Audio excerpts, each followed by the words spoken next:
Jadi orang yang sholat akan mendapatkan apa? Berapa kemuliaan? 5. 1 apa? Belum. Ya.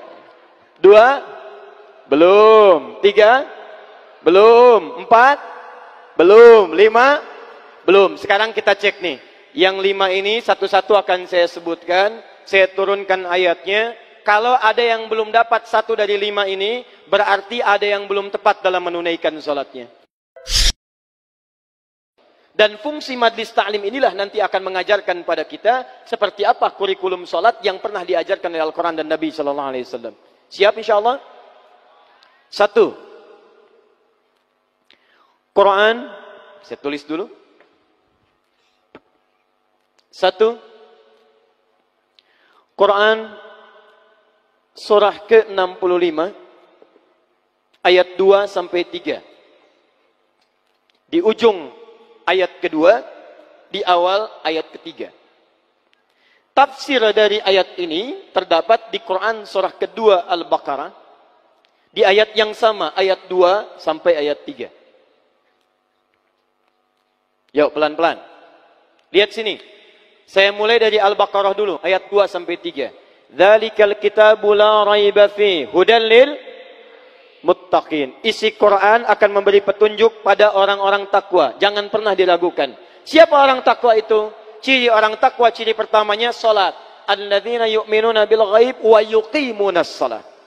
Adalah orang yang beriman dan ghaib dan dia buktikan keimanannya itu dengan menunaikan salat.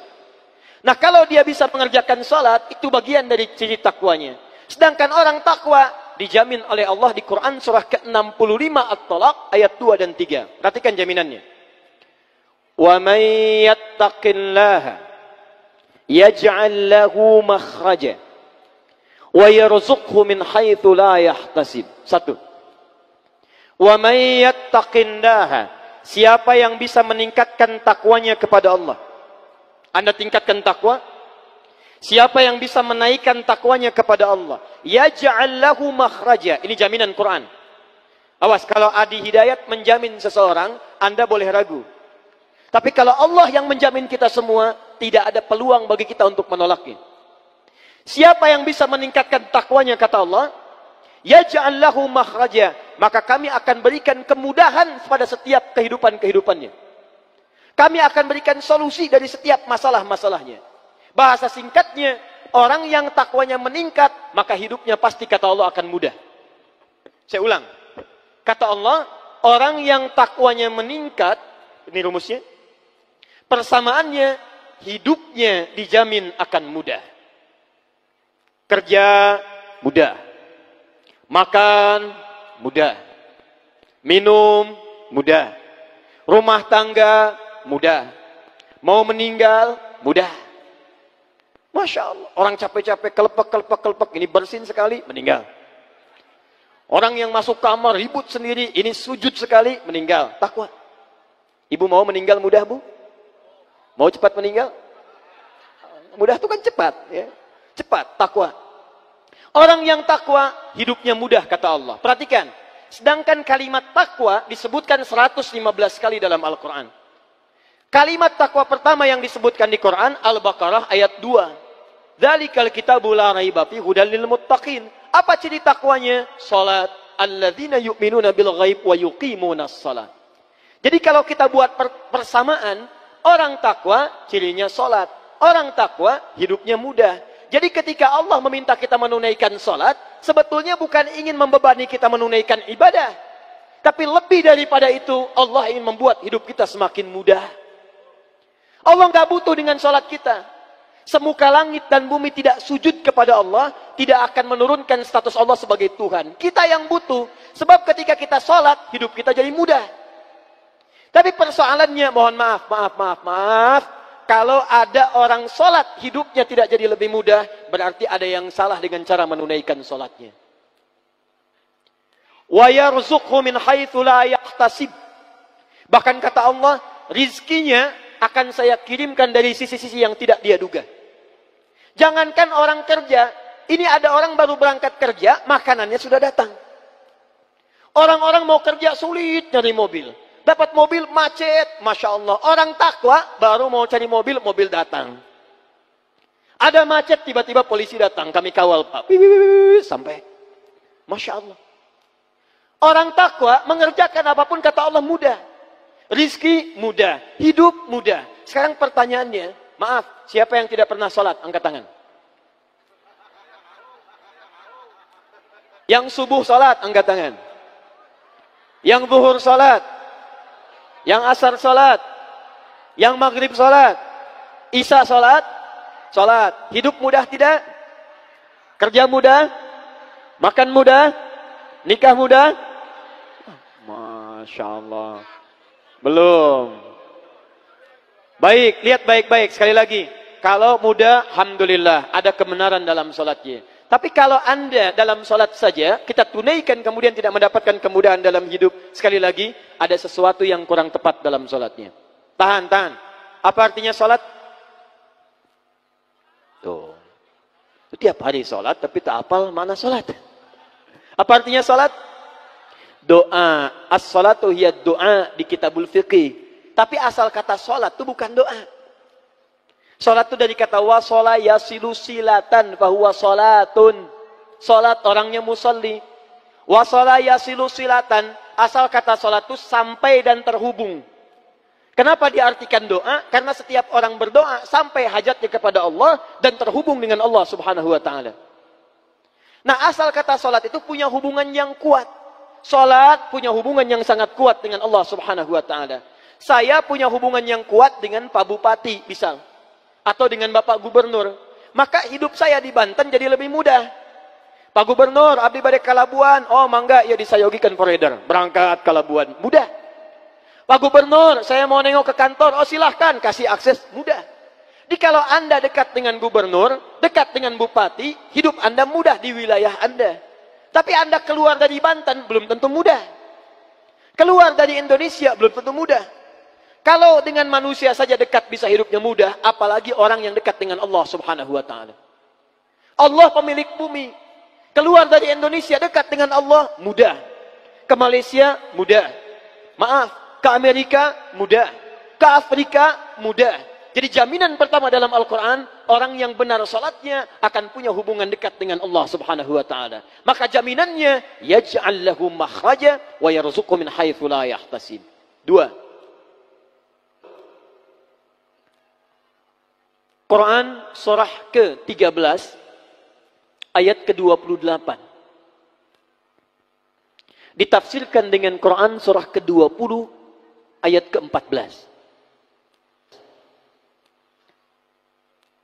Ala bidzikrillahi tatma'innul qulub. Yakinkan pada dirimu kalau zikirmu benar kepada Allah, maka dampaknya ke hati akan tenang. Tahan. Yakinkan pada dirimu kalau zikirmu itu benar kepada Allah, maka dampaknya ke hati akan tenang. Bapak Ibu sekalian, ayat Quran surah ke-13 Ar-Ra'du ayat ke-28 menyampaikan orang yang zikirnya benar, itu hatinya akan cenderung tenang. Sedangkan dalam Al-Quran, di antara makna zikir itu artinya sholat. Pak, Bapak pasca sholat, subhanallah, subhanallah, alhamdulillah, itu zikir. Dalilnya Quran surah ke-4 ayat 103. Ibu ba'da sholat berdoa, Allahumma rabbana atina fid dunya hasanah. Doa, itu zikir. Dalilnya Quran surah ke-7 ayat ke-205. Wadhkur rabbaka fi nafsika tadarruan wa khifatan wa dunal jahri minal qaul. Saat kita berdoa, ya Allah, ya Allah, ya Allah, itu zikir. Baca Quran. Ba'da salat Anda baca Quran. Al-Ikhlas, Al-Falaq, An-Nas, ayat kursi, 5 ayat pertama Al-Baqarah. Itu semua zikir. Dalilnya Quran surah ke-15 ayat ke-9. Inna nahnu nazzalna dzikra wa inna lahu lahafizun. Kami turunkan Al-Quran sebagai zikir. Jadi kalau kita selesai salat, qul huwallahu ahad, qul a'udzu birabbil falaq, qul a'udzu birabbin nas, Allahu la ilaha illa huwal hayyul qayyum. Itu kita sedang berzikir pada Allah Subhanahu wa taala. Penghafal Quran berzikir. Bahkan orang yang hafal Quran, zikirnya 4 kali lipat dibandingkan dengan orang-orang biasa. Karena hafalan Quran disebutkan oleh Quran 4 kali dibandingkan dengan bacaannya saja. Quran surah 54 ayat 17, ayat 22, ayat 32, ayat ke-40. walaqad yassarnal Qur'ana lidzikri. Kami telah mudahkan Al-Quran untuk dihafalkan. Menghafal Quran, bahasa Qurannya bukan hifzi, tapi zikri. Jadi orang yang sedang menghafal Quran sedang zikir. Bismillahirrahmanirrahim. Subhanalladzi asra bi'abdihi laylan minal masjidil haram. Zikir. Alhamdulillahilladzi anzala ala abdihil kitab. Zikir. Sampai ke An-Nas. Tapi tahukah Anda, puncak zikir itu ada pada sholat. Kenapa puncak zikir disebut dengan sholat?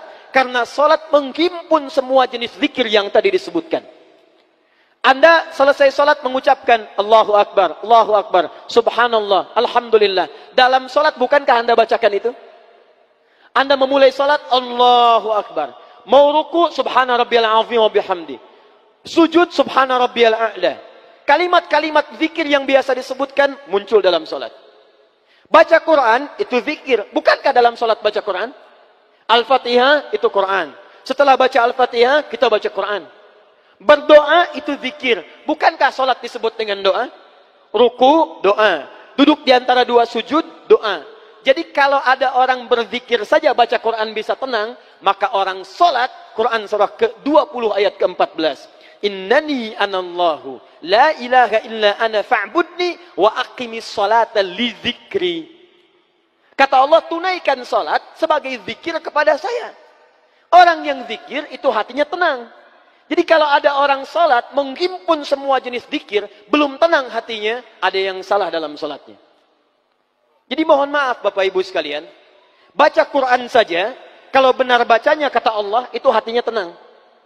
Ibu kalau nggak percaya silakan Bu ya. Akhir bulan sedang gelisah. Uang belanja belum datang. Belum gajian. Gelisah. Kata Quran gampang. Tidak usah mengeluh. Jangan bikin status. Ini gaji belum turun nulis di Facebook. Belum gajian. Tungguin komennya. Buang-buang waktu. Kata Allah kalau hati ingin tenang, ada 5 amalan di antaranya tadi. Baca Quran, buka mushaf, ambil wudhu, baca Quran. Saat Anda baca Quran, seketika ketenangan diberikan kepada kita. Tapi ada yang hebat. Ada satu amalan yang menghimpun semua jenis zikir. Quran dihimpun, zikir bacaan kalimat thayyibah dihimpun, hafalan Quran dihimpun. Apa itu? Sholat. Jadi kalau bapak dan ibu sehari minimal 5 kali sholat, tapi tidak memberikan ketenangan pada jiwa kita, itu ada yang salah dalam sholatnya. Ada yang tidak tepat dalam penunaiannya. Hati-hati, hati-hati. Nanti kita akan bahas satu-satu caranya. 3. Saya agak pelan-pelan ya. Awas, awas. Kadang-kadang ketenangan itu penting. Dan nanti ada pembahasan khusus. Kadang-kadang orang yang punya harta, itu dibandingkan dengan yang mendapatkan ketenangan, jauh nilainya. Kadang-kadang ketenangan lebih penting dibandingkan harta yang dipegang. Saya tanya ibu deh. Bu, ibu pilih mana? Kaya tapi gelisah atau miskin tapi tenang? Sudah, nggak ada pilihan ketiga, nggak usah maksa. Kaya tapi gelisah atau miskin tapi tenang? Tuh. Ayo ya orang rangat pilihan ketilu. Sudah pindah 3. Sakit tapi tenang atau sehat tapi gelisah? Tuh. Ya. Anggar we ketilu ini. Sudah 3. Saya percepat saja lah. Agak cepat karena ini masih mukaddimah nih, kita belum mulai. Belum mulai kita, saya belum serius ini. Sampai jam berapa Pak? Pak Amin? Ayo emang nggak bodoh, saya mah jam 12 pulang. Sudah 3. Saya cek dulu. Tadi kalau orang sholatnya benar, 1 apa? Hidupnya mudah. 2 apa? Hatinya tenang. 3. Orang yang sholatnya benar, itu dijamin oleh Al-Quran, doanya akan cepat dikabulkan oleh Allah Subhanahu wa taala.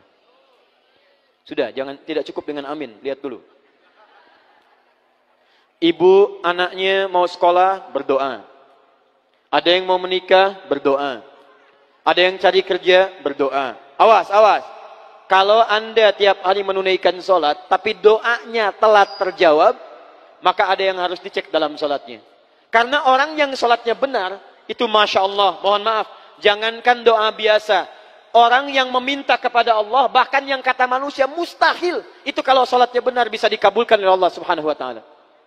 Dalilnya Quran surah ketiga Ali Imran ayat 38 sampai 39, paling kanan sebelah atas. Saya agak cepat. Quran surah ketiga Ali Imran ayat 38 sampai 39. Kenal Nabi Zakaria? Oh, yo kenal. Kenal di mana? Nah, orang rengat tak? Belum ditulis sudah kelihatan. Nabi Zakaria kenal. Masya Allah. Baik, sudah. Nabi Zakaria, Nabiullah, dekat dengan Allah, orangnya soleh, berumah tangga, menikah sampai sepuh. Mohon maaf ibu, istrinya divonis monofos, bahkan mandul. Menurut medis dan klinis itu mustahil punya keturunan. Tapi apa yang dilakukan Nabi Zakaria? Melihat Sayyidah Maryam alaihissalam banyak beribadah di mihrab dekat dengan Allah. Lantas beliau berinisiatif untuk sholat di mihrab itu.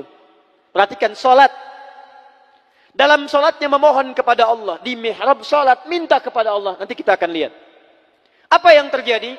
Kita baca ayatnya. Hunalika da'a Zakaria Rabbah. Di mihrab itulah Nabi Zakaria berdoa kepada Allah Rabbnya. Qala Rabbi habli min ladunka dzurriyyatan thayyibah.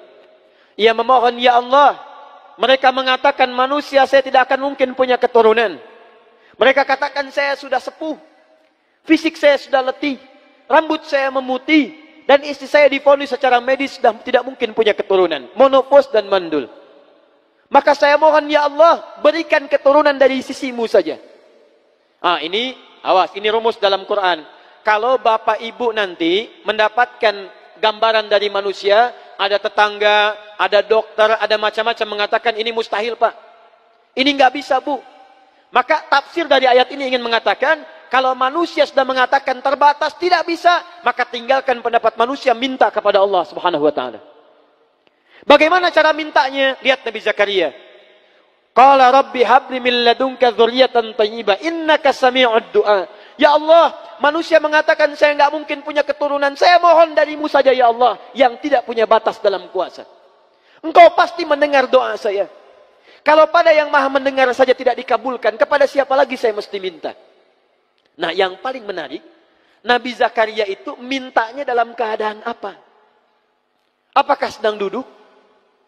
Apakah sedang makan? Apakah sedang tiduran? Lihat ayat 39-nya. Begitu selesai berdoa, perhatikan, selesai berdoa, tiba-tiba turun malaikat. Fanadathul malaika wa huwa qa'imun yusalli fil mihrab.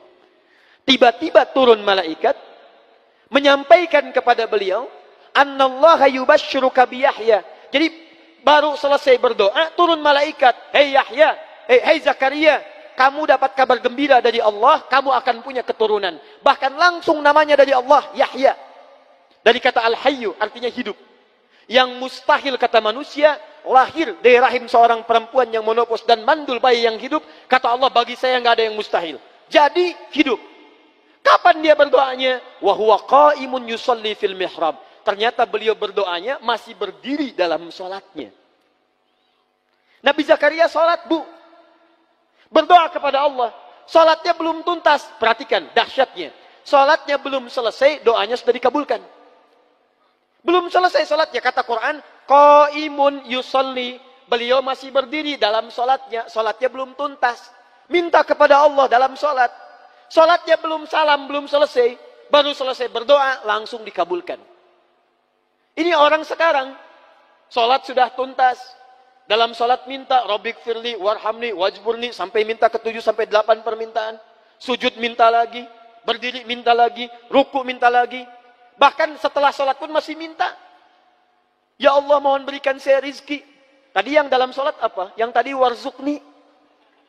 Warzukni itu berikan saya rizki. Selesai sholat masih minta juga, tapi belum terkabulkan juga.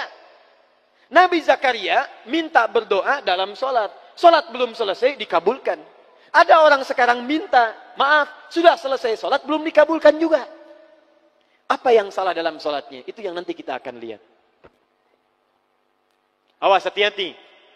Nanti saya tunjukkan beberapa dalil, bahkan dalam hadis, bila seseorang benar dalam menunaikan salatnya, bahkan Masya Allah, hal yang menurut manusia mustahil pun, itu bisa terkabulkan di sisi Allah Subhanahu Wa Taala. Makanya Bapak Ibu silahkan cek. Nabi Muhammad SAW dalam salatnya, beliau meminta berdoa kepada Allah.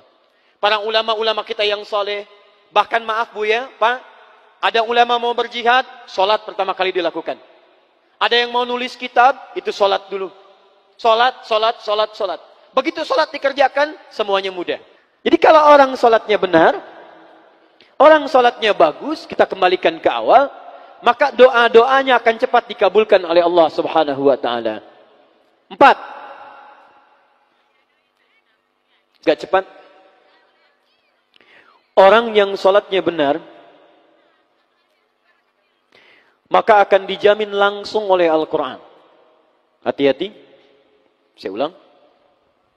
Orang yang salatnya benar akan mendapatkan jaminan langsung dalam Al-Quran. Jaminan kebahagiaan dan kesuksesan dalam seluruh aktivitasnya. Awas, hati-hati. Jadi ahli salat itu, maaf, belajar sukses, rumah tangga bahagia, usaha sukses. Nanti ada yang mempraktikkan makna keempat ini, modalnya cuma pakaian Pak. Modal pakaian, oleh Nabi diberikan pendidikan salat. Begitu dipraktekkan sholatnya, datang ke Madinah, 3 bulan, langsung jadi orang nomor 3 paling kaya di kota Madinah. Mempraktekkan makna sholat. Ya, ini ada di Quran, surah ke-23, ayat 1 sampai dengan 2. Saya ulang. Ada di Quran, surah ke-23, Al-Mu'minun, ayat 1 sampai dengan ayat kedua. Qad aflahal mu'minun. Orang yang beriman itu pasti akan menggenggam kesuksesan dan kebahagiaan. Jadi, ada sukses saja, ada bahagia saja. Kalau sukses saja, yang belum tentu bahagia, itu bahasa Arabnya namanya fauz. Turunannya faiz, faizin, fauzan, faizah. Kalau di sini ada yang namanya faizah, faizin, fauzan, itu artinya orang yang diharapkan sukses dalam hidupnya. Walaupun belum tentu bahagia. Ada yang kedua, bahagia saja.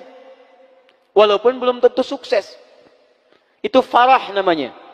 Fariha. Orangnya disebut dengan farhan laki-laki, perempuannya disebut dengan farah.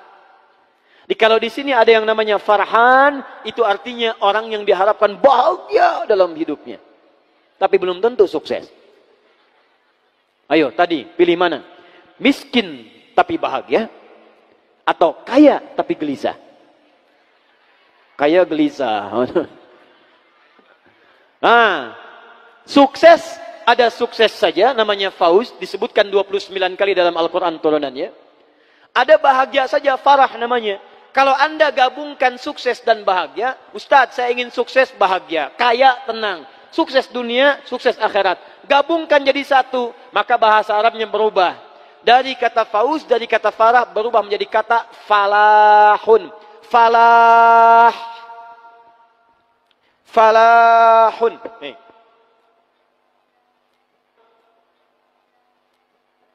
Falah, sukses dan bahagia. Lihat sini. Kalau kita kemudian menggenggam kesuksesan itu, kita pegang, ambil. Baik, kalau orang sudah sukses ingin dilepaskan tidak? Kalau orang sudah sukses ingin berubah jadi tidak sukses tidak? Tidak. Kalau orang sudah bahagia ingin sedih tidak? Maka orang yang sudah sukses, sudah bahagia, umumnya ingin terus menggenggam itu dan tidak ingin dilepaskan. Kalau Anda ingin terus mendapatkan itu dan tidak ingin dilepaskan, maka bahasa Arabnya di ilmu sharaf, tambahkan hamzah di awal katanya. Falahun, tambah hamzah begini. Pindahkan harokat ini, fa kepada harokat hamzah, a. Yang ini mati, sukun. Kalau hamzah muncul, maka di imla, ilmu imla, alifnya dibuang ini. Maka berubah kalimatnya dari falah jadi aflah. Aflah itu orang yang menggenggam kesuksesan dan kebahagiaan. Kata Allah, qad aflahal mu'minun. Quran surah ke-23 ayat 1 dan 2. Sungguh orang yang beriman itu pasti menggenggam kesuksesan dan kebahagiaan. Jikalau bapak ibu beriman, imannya benar, pasti sukses. Anda pengusaha beriman, sukses. Apa buktinya? Utsman beriman, Abu Bakar beriman, Abdurrahman Auf beriman. Mereka pengusaha, sukses. Anda politisi, Anda birokrat, Anda diplomat beriman, sukses. Apa buktinya? Ammar bin As, Muawiyah bin Abi Sufyan, sukses. Anda guru, Anda dosen, Anda pengajar, Anda beriman, sukses. Siapa buktinya? Ali bin Abi Thalib, Al-Kindi, Al-Farabi, Al-Ghazali, Al-Khawarizmi, Al-Battani, sukses. Jadi setiap kita kalau benar-benar beriman, jadi apapun pasti sukses dan bahagia. Nah, apa cirinya orang yang sukses falah ini? Yang mendapatkan aflah ini, teruskan ayatnya. Ayat keduanya. Ternyata amalannya, orang sukses ini bukan kerja keras saja, bukan belajar keras saja, tapi amalan pertamanya, alladzina hum fi salatihim khashi'un. Yaitu orang-orang yang saat menunaikan salat, dia serius dan khusyuk menunaikan salatnya. Makanya saat kita dipanggil salat, Pak, Ibu, tolong ya, maaf nih. Sebelum salat kan ada panggilan dari masjid. Apa panggilannya namanya? Adzan. Dalam adzan, hayya 'alas shalah, ayo salat, ayo salat, ayo salat. Bapak Ibu tanya, kenapa ya Allah saya salat? Teruskan, hayya 'alal falah. Saya ngajak kalian salat, kata Allah. Saya nggak butuh salatnya, cuman kalian butuh bahagia. Di rumah tangga butuh bahagia. Di kantor butuh bahagia. Kamu butuh sukses. Dengan salat saya berikan kebahagiaan. Dengan salat saya anugerahkan kesuksesan. Jadi kalau ada di antara kita salat tiap hari nggak sukses-sukses. Ngelamar anak orang lain tidak sukses. Sudah menikah tidak bahagia. Jadilah jomblo sengketa. Sekarang jomblo dibagi 3. Ada jomblo syariah, ada jomblo fisabilillah, ada jomblo sengketa. Sukses. Nah, itu bahasanya lain nantilah. Ada yang kedua, sudah menikah tidak bahagia. Ada yang hebat di kantor jadi juara, di rumah tangga menjadi pecundang. Ada yang bahagia di rumah tangga, di kantor tidak berhasil. Kalau tidak sholat, tidak usah dipikirkan. Ini sholat, tapi tidak mendapatkan itu, ada yang salah dalam sholatnya. 5 terakhir. Masih semangat insya Allah? 5. Orang sholat, maaf, pasti jadi orang baik. Baik. Bahasa rengatnya, bager. Sudah. Saya ulangi. Orang sholat pasti jadi orang baik. Pelan-pelan. Tahan sebentar. Yuk kita lihat keterangannya dalam Al-Quran. Bapak Ibu sekalian, mari kita lihat turunan pertama Quran surah kedua Al-Baqarah. Ayat ke-45 sampai dengan 46. Ditafsirkan nanti di Quran surah keempat An-Nisa ayat 103.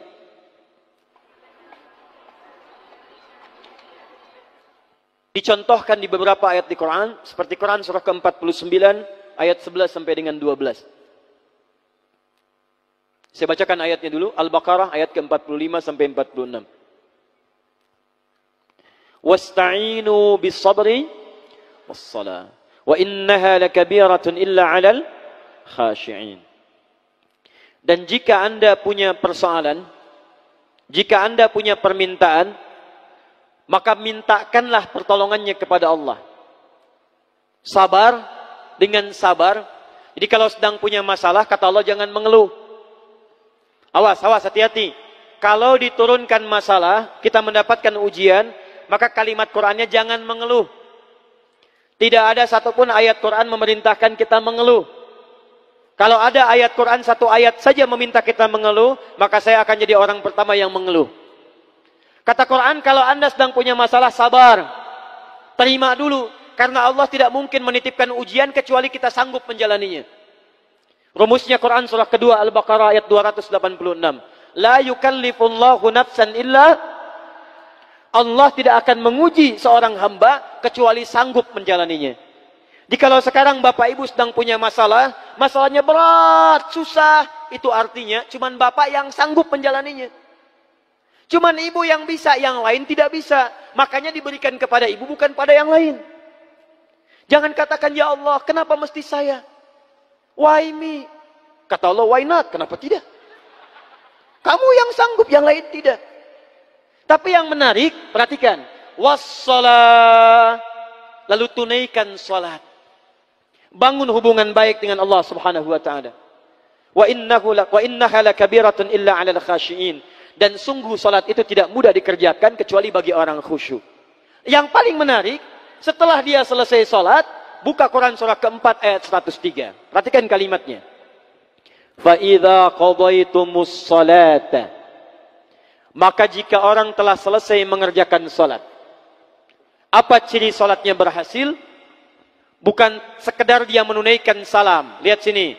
Assalamualaikum warahmatullahi. Assalamualaikum warahmatullahi. Kata Quran, tidak cukup salamnya disebut sebagai salat yang berhasil. Ciri orang yang berhasil salatnya, teruskan ayatnya. Fadhkurullaha. Maka orang salat yang salatnya tuntas dikerjakan dengan benar, salatnya bisa mengingatkan dia dengan Allah Subhanahu wa taala. Jadi kata Quran, kalau orang benar salatnya, selesai salat dia ingat Allah.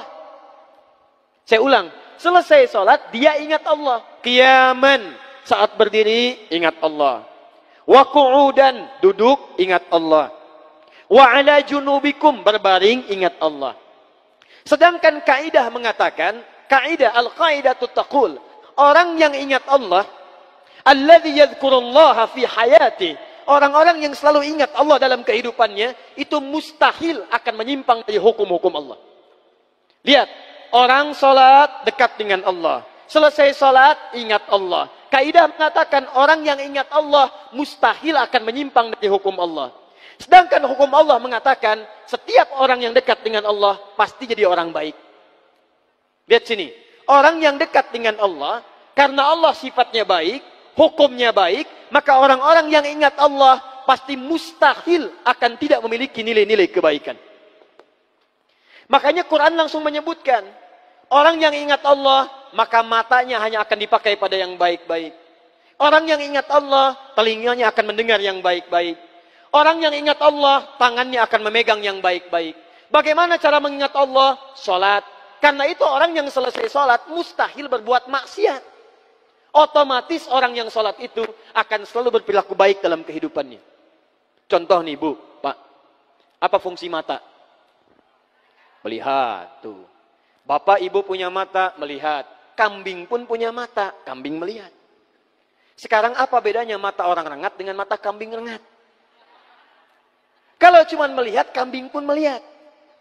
Kalau cuma melihat, elang pun melihat. Tuh lihat, elang naik sampai Gunung Karang. Naik sampai ke awan. Anak ayam kelihatan. Ayam Bapak Ibu diambil elang, dari atas kelihatan. Orang menes naik pesawat, ngelihat anak sendiri nggak kelihatan. Apa bedanya mata kita dengan mata elang? Mata elang lebih tajam dibanding mata kita. Tapi elang tidak dihisab, kita dihisab. Quran surah 17 ayat ke-36. Inna sam'a wal basara wal fuada kullu ulaika kana anhu mas'ula. Sungguh pendengaran manusia, penglihatan manusia, bahkan pikiran manusia satu saat akan dihisab oleh Allah Subhanahu wa taala.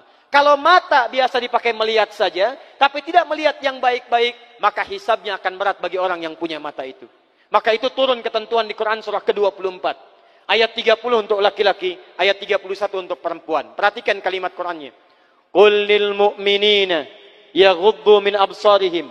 Katakan pada orang-orang yang beriman, ciri orang beriman itu salat. Orang yang salat ingat kepada Allah, maka mata orang salat yaghuddu min absarihim. Maaf, akan dipalingkan dari perbuatan maksiat. Jadi fungsi mata kita itu, mata orang salat bukan sekedar melihat, tapi melihat yang baik-baik. Kalau tidak baik, tidak akan dilihat. Buka Facebook, Masya Allah. Lihat status, yang dilihat status istri orang. Mustahil. Jadi kalau Anda benar sholatnya, mustahil pandangannya dipakai untuk maksiat. Keluar dari masjid, Masya Allah masih ada yang tertukar sandal.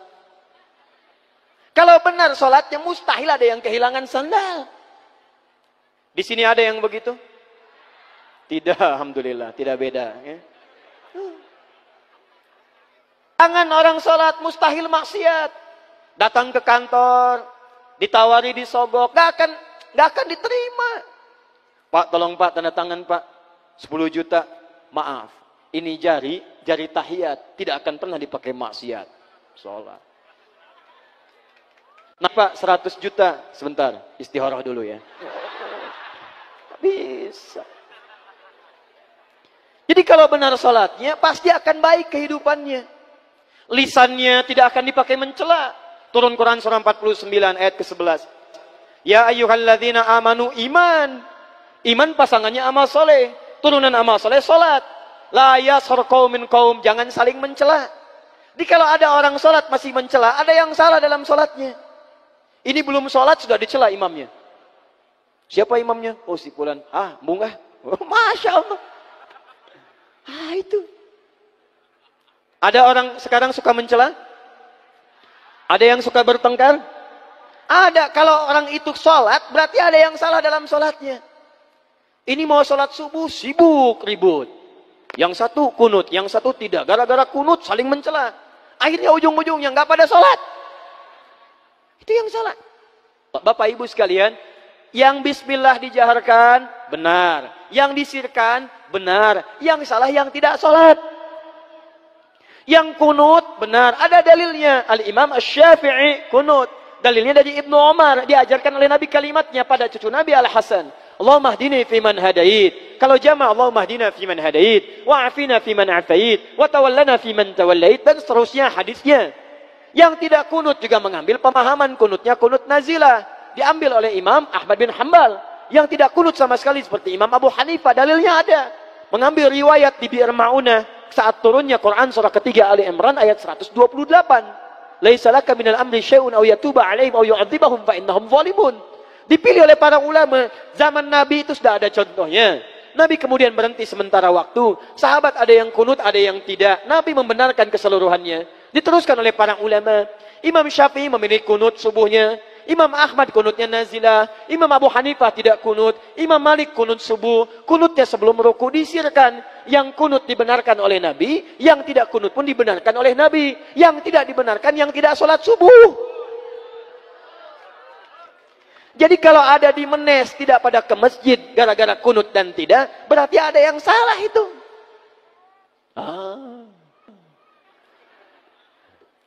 Betul? Makanya kalau orang sholat itu tidak akan lisannya dipakai mencela oleh orang lain. Tidak akan dipakai untuk maksiat kaki. Orang sholat, kaki berjalan pada yang baik-baik. Quran surah ke-25, ayat ke-63. Wa ibadur rahmanil ladzina yamshuna 'alal ardi hauna. Hamba Allah itu, yang sholat hamba Allah. Kata Allah kalau jalannya betul-betul bagus.